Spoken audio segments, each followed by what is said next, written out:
Georgians headed to the polls on Tuesday to vote in two crucial runoff elections, which will determine control of the U.S. Senate and with it the likely fate of President-elect Joe Biden's legislative agenda. Me, as a senior, have to make a change for the generation.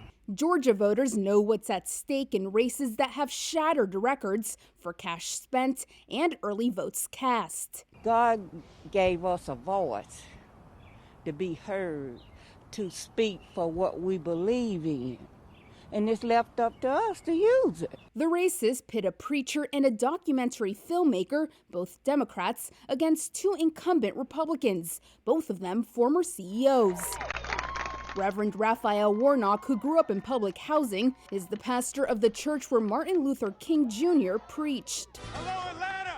Jon Ossoff, at age 33, would be the Senate's youngest member if elected, and the youngest freshman senator in 40 years.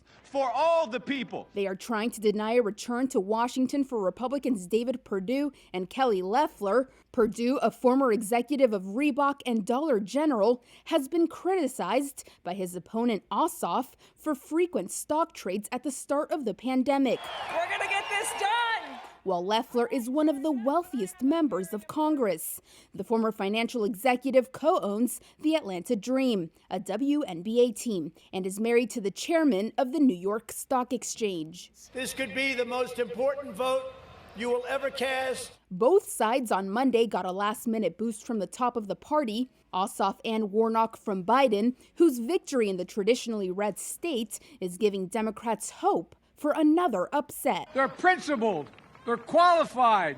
They're decent. Meanwhile, Trump held a rally for Loeffler and Perdue. If we don't take the presidency, you have a country that would be run by Schumer, Pelosi, and Biden.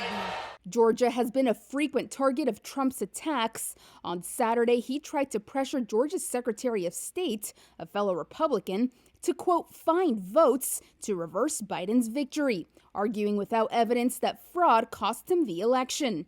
Polls show a tight race in Georgia. Republicans need just one win to retain their majority in the Senate, and with it, the ability to block Biden's most ambitious goals.